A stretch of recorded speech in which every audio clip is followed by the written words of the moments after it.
கர்த்தருக்கு ஸ்தோத்திரம். இந்த நாள் தேன் துளி நிகழ்ச்சியிலே இந்த காலை வேளையிலே உங்களை நாம் பார்க்க கொடுத்த கர்த்தர் கொடுத்ததான இந்த மகா பெரிய கிருபைக்காக தேவனை துதிக்கிறேன், ஸ்தோத்தரிக்கிறேன். இந்த வருடம் முழுவதும் இந்த ஜனவரி மாதத்திலிருந்து 2025 ஜனவரி மாதத்திலிருந்து இந்த டிசம்பர் மாதம் 30ஆம் தேதி வரைக்கும் நம்ம அவர் கொண்டு வந்து சேர்த்திருக்கிறார். இது நம்முடைய சுத்த கிருபை, தேவனுடைய சுத்த கிருபை. நம்முடைய முயற்சி அல்ல, நம்முடைய திறமை அல்ல, நம்முடைய சம்பாத்தியமோ சாமர்த்தியமோ இதில் ஒன்றுமே இல்லை. ஆனாலும் கூட தேவன் எவ்வளோ இரக்கமாக நம் மீது கண்ணு வைத்து நம்மை வழிநடத்தி வந்திருக்கிறார். நமக்கு வரவிருந்ததான எத்தனையோ ஆபத்துகள், நாச மோசங்கள், விக்கனங்கள், வருத்தங்கள், வியாதிகள், குறிப்பாக சொல்லப்போனால் மரண இருளின் பள்ளத்தாக்கு, இவைகளிலும் நம் அப்படியாக தொடர்ந்து நடந்து வர கர்த்தர் நமக்கு கிருபை செய்தார்.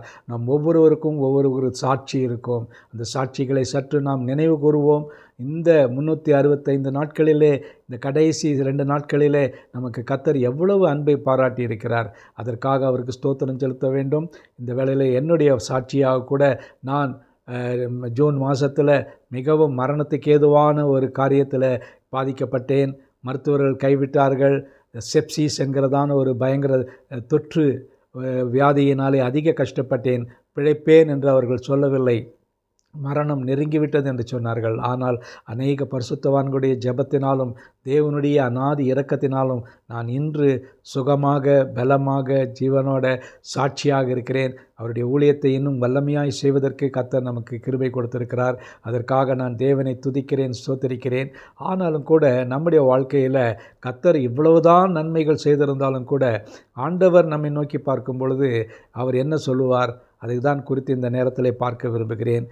வெளிப்படுத்தின விசேஷம் 2ஆம் அதிகாரத்தில் ஒரு சில வசனங்களை நான் உங்களுக்கு படிக்க பார்க்கிறேன். இந்த எபேசு சபையை குறித்து தான் சொல்லுகிறார். அந்த எபேசு சபையை குறித்து சொல்லும் பொழுது, அது உன் கிரியையையும் உன் பிரயாசத்தையும் உன் பொறுமையையும் பொல்லாதவர்களை சகித்து கூடாமல் இருந்ததையும் அப்போஸ்தலர் அல்லாதவர்கள் தங்கள் அப்போஸ்தலர் என்று சொல்லுகிறதையும் நீ சோதித்து அவர்கள் பொய் என்று கண்டறிந்ததையும் நீ சகித்து கொண்டிருக்கிறதையும் பொறுமையாக இருக்கிறதையும் என் நாமத்தின் நிமித்தம் இளைப்படையாமல் பிரயாசப்பட்டதை அறிந்திருக்கிறேன். எல்லாவற்றையும் அவர் அறிந்திருக்கிறார். ஆனாலும் சொல்கிறார், ஆனாலும் நீ ஆதியில் கொண்டிருந்த அன்பை விட்டாய் என்று உன் பேரில் எனக்கு குறைவுண்டு. ஆதியில் இருந்த அன்பை நீ குறைத்து விட்டாய் என்று கர்த்தர் தேவன் நம்மை பார்த்து சொல்கிறார். உன் மீது எனக்கு ஒரு குறை உண்டு. நம்ம இந்த நேரத்தில் நமக்குள் என்ன குறை இருக்கிறது என்பதை நாம் சற்று நிதானித்து ஆராய்ந்து பார்ப்போம். நம்மை நாமே ஆராய்வோம்.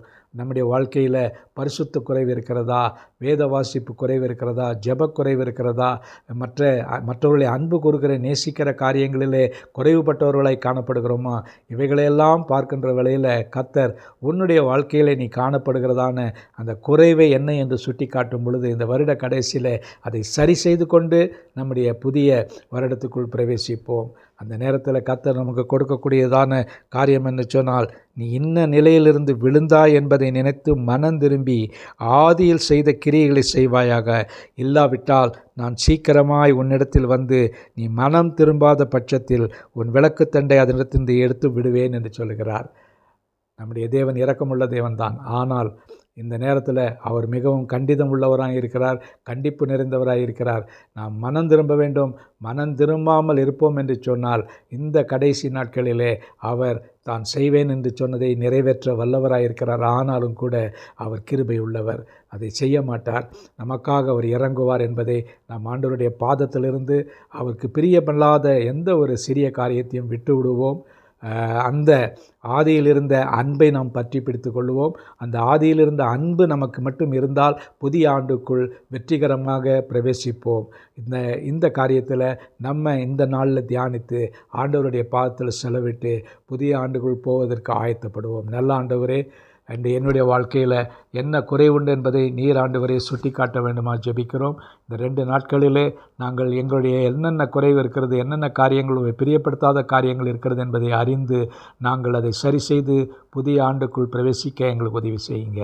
மீட்பர் இயேசுவின் நாமத்தில் ஜெபிக்கிறேன் நல்ல பிதாவே. ஆமேன், ஆமேன். கர்த்தர் உங்களை ஆசீர்வதிப்பாராக. இந்த நாள் ஒரு மனமகிழ்ச்சியின் நாளாக உங்களுக்கு அமையட்டும்.